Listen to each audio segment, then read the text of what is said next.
Cowabunga, dudes and dudettes. This is Anthony, aka Batbomb82, and today I'll be doing a review of the DC Multiverse Wonder Woman, Wonder Girl with Collect and Connect Dr. Psycho. Now, taking a look at the front of both boxes, we can see that the figures are showcased in your standard DC Multiverse window box packaging. Turning both boxes around, we can see an image of the Collect and Connect Dr. Psycho figure. We can see that Wonder Woman is numbered at number 1, Wonder Girl at number 2. So with the box out of the way, let's crack these figures open and see what we have inside. And here are the figures out of the boxes. And man, these are very cool and very nice looking pieces. That Wonder Woman is pretty awesome, especially if you actually appreciate that Frank Miller design. And that Wonder Girl figure is a piece we have been waiting for in this line for a very long time. And that Dr. Psycho figure is really sweet, and I cannot wait to put them together. So with these figures finally in hand, let's take a closer look at Wonder Woman, Wonder Girl, and Dr. Psycho. Alright guys, now let's take a closer look at Wonder Woman, Wonder Girl, and Dr. Psycho. Yes, he's there, he is just in pieces at the moment, so we'll put him together in a little bit. But first, I want to take a look at Wonder Woman, because this is a very cool and unique figure that we've actually got in the Multiverse line. I'm actually a little surprised that we even got her, but it doesn't really, but it does make sense since we have gotten other characters from the Dark Knight Returns universe from Frank Miller and whatnot. We've got Batman, Superman, what did we get? Wonder Woman and Joker, so it's pretty cool that we actually did get Wonder Woman after all. So the design is a little weird for some. I know that it's a little awkward that she's wearing these little like biker shorts, like bicycle riding shorts and whatnot with the stars and whatnot, but the paint does look really good. The design is a little different from what people are used to, but it is fairly accurate to the comic books, so that's always a plus. So she has her nice, long, wavy, curly hair like that, just looks fantastic.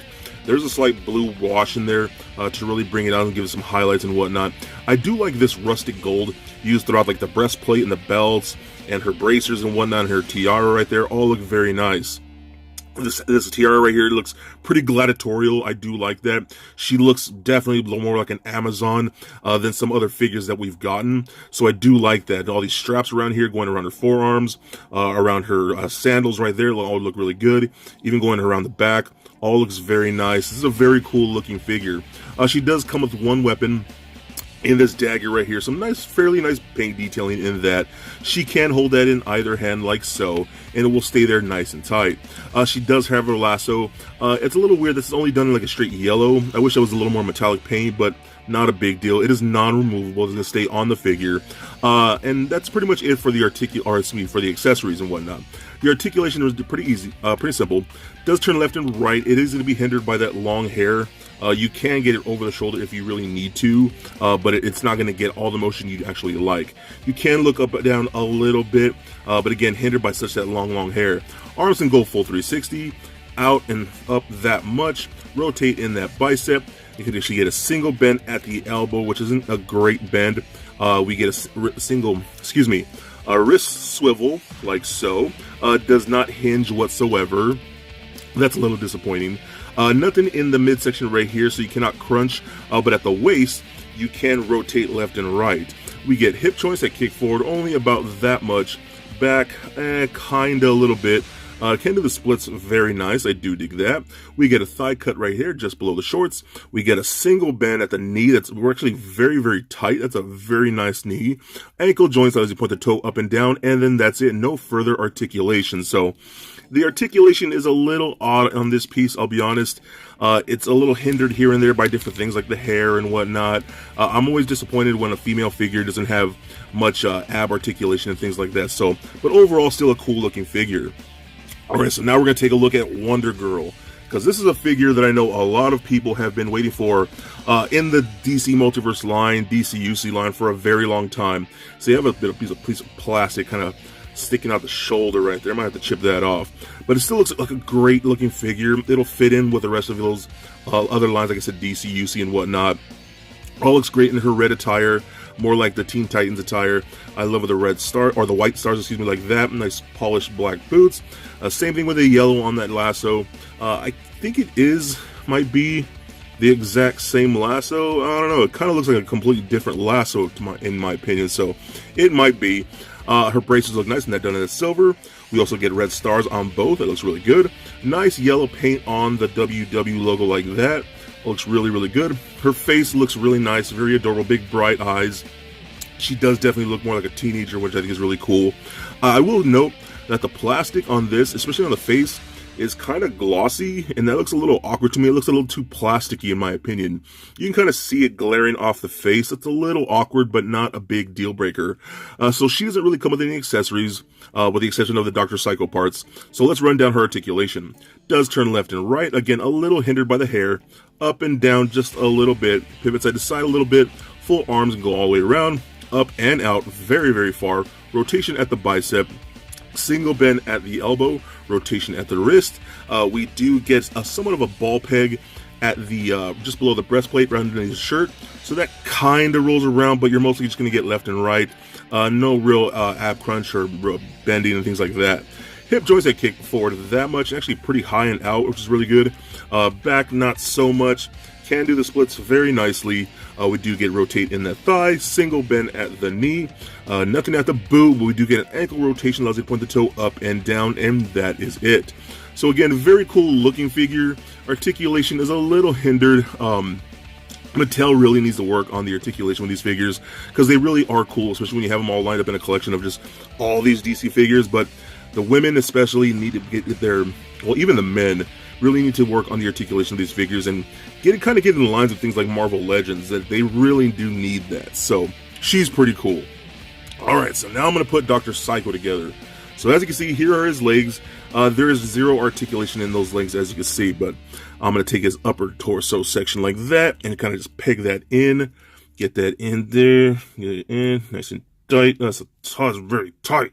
And then I'm going to get the arms like so, and we're going to peg that in like that. If I can get it in there, and pop it in. There we go. That seems like it's in. We will find out if that's all the way in, if it falls out on me. So, and get this other one in like that. And then that's just not going to work out, huh? You're just going to give me problems. Look at you. There, in. Is that? I think that's in for the most part. Nope, it just popped right out. Man, how much do you guys love watching me struggle right now with this? This is crazy. So get that in. There we go. Okay, I think we're good. It'll probably all fall off on me as we go. Then we get the head on there, and then pop that on like so. There we go. Ooh, it's a nice little pop for that. So that's pretty good. So here is Dr. Psycho. I think it's very cool that we even got Dr. Psycho in this line. It's also super funny and awesome that he's a Build-A-Figure, or collect and connect figure, I should say, because he's so tiny. He's initially just a minifigure, you know what I mean? But he is a man of smaller stature. And when it comes to collect and connect figures, they're usually like ginormous. So it is pretty funny and interesting that we actually got him as a collect and connect piece. That's pretty awesome. But the sculpture looks really cool. His suit does look really great and whatnot. His tuxedo, we got a little flower in there. His head sculpt looks very nice. I love the psychotic eyes, one like kind of like bugging out and whatnot. All looks really cool. That menacing grimace like that just looks very, very cool. So articulation is very simple because it is very minimal. So head is on a ball joint, does kind of roll around like that. Does turn left and right, up and down a little bit. Pivot side to side, not so much. Arms can go full 360, out about that far. And that's really it for the arms. Then you can rotate at the waist a little bit, and that's pretty much it. Nothing really else, but still a very cool and fun figure that we got finally in the DC Multiverse line. So overall, I think this is a really cool set. I think it's a really fun a fun wave, honestly, because this really is kind of its own wave, just these two figures with this one collect and connect piece. So if you can find them, I think they're pretty awesome. Having a Wonder Woman in the Dark Knight Returns line is pretty rad. Finally getting a Wonder Girl in that attire is epic. And having a Collect and Connect Dr. Psycho is pretty cool. So if you can find them, I highly recommend them because they are definitely a must get. So for a quick size comparison, here they are standing next to a Marvel Legends Captain America figure, as well as a DCUC Batman figure. Also for comparison, here's Wonder Woman standing next to a Mezco 112 Collective Dark Knight Returns Batman figure. And just for fun, here they are standing next to little Lego Bat Bomb. So there it is, guys, my review of the DC Multiverse Wonder Woman, Wonder Girl, and Dr. Psycho. Now overall, though this is a very small wave with only 2 figures and 1 Collect and Connect figure, it's a pretty sweet wave. Getting a Dark Knight Returns Wonder Woman is really cool, and I personally love that design. The fact that we finally got a Teen Titans Wonder Girl is insanely cool and a piece that I know fans have been wanting forever. And the fact that we got Dr. Psycho as a Collect and Connect is the coolest thing ever. Yes, he lacks articulation, but he's still really awesome and a lot of fun. I definitely recommend this wave. So please comment, like, and subscribe. Stay nerdy, my friends. Peace.